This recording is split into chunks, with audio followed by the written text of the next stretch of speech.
आदरणीय भारतीय रविदास मिशन के महंत गुरु महाराज स्वामी समनदास जी जो आज की सभा के अध्यक्ष हैं, सतगुरु जी के चरणों में कोटि कोटि नमन।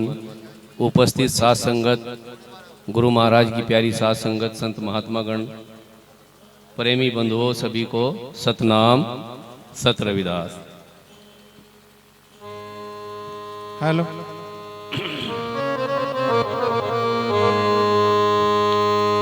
भाई, आज समय सोशल मीडिया का है। हम यहाँ 50-100 आदमी बैठे हैं या 1000-10,000 बैठे हैं, तो ये प्रचार वही लोग सुन सकते हैं जो यहाँ पर बैठे हैं। लेकिन सोशल मीडिया के जो हमारे गुरु महाराज के सेवक हैं, जैसे भाई नीटू दास जी हैं, और ये अनुज बच्चा आपके सामने खड़ा है जो उनसे हमारे बीच में यहाँ आया है, काफ़ी दूर से आया है, और ये भारत जी, सोशल मीडिया से ये प्रोग्राम देश विदेशों तक जाता है। तो मेरा वक्ताओं से, खासकर जो महात्मा लोग हैं, जिन्हें हमारे संचालक महोदय, आज की सभा के जो संचालक हैं, अनुभवी हैं, बहुत नाथी दास जी पुराने हैं, वो महात्मा कहकर अनुमोदित करते हैं, यहाँ पुकारते हैं। तो उनसे मेरा एक निवेदन है कि वो अपनी वाणी को, अपने शब्द को जो कहें, वो कुछ थोड़ा सा सोच समझ कर कहें, जिससे कि ये दूर दूर तक आवाज़ जाती है, दूर दूर तक लोग देखते हैं। तो उससे क्या होता है कि गलती हम करते हैं और वो लोग गलती हमारी नहीं मानते, तो वो डायरेक्ट गुरु महाराज पर निशाना लगाते हैं। अभी संचालक महोदय ने एक बहुत अच्छी बात कही है, जब शुरू में सत्संग से पहले चला रही थी, बात चल रही थी, उसमें लोग भ्रमित हो जाते हैं, इसलिए मुझे कहना पड़ रहा है, बुरा मत मानना, कि भाई जैसे गोरख साहब को काछल ने सेवा की और बाछल फल ले गई, तो ऐसा नहीं है कि सतगुरु से चूक होती है, क्योंकि संत की घाटी अटपटी, झटपट लखे ना कोय, और दिल की खटपट मिट गई तो चटपट मुक्ति हो। ऐसा संत जो हैं, जो पूर्ण संत होते हैं, वो जानबूझकर करते हैं। गुरु समनदास महाराज जी ने भी ऐसा बहुत बार किया है, अनेकों बार किया है। यदि उनका सेवक नाथी दास है और सच्चे दिल से सेवा कर रहा है, तो सतगुरु जी ने परख लिया, समझ लिया कि ये सेवक है, मेरा सेवक है, और इनके मिलने वाला कोई व्यक्ति वहाँ पर आता है, तो गुरु महाराज ने इनकी सेवा को देख कर के ये इसका मिलने वाला है, उनका भी कल्याण किया है। चाहे वो उस उपदेश को उसने धारण किया हो या ना किया हो, ये हमने बहुत बार देखा है। बहुत मिलने वाले ऐसे आए हैं, दूसरी बिरादरी के भी लोग आए हैं,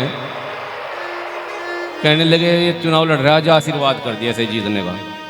मका गुरु जी से ये तो कहते पहले कि भाई इस लाइन पर लग जाओ, अगर जो तेरा मिलने वाला बस लग जाएगा, निमन तो आशीर्वाद कर दिया। तो ये सब कुछ जो है गुरु महाराज जानकर करते हैं, इस जीव का कल्याण करते हैं।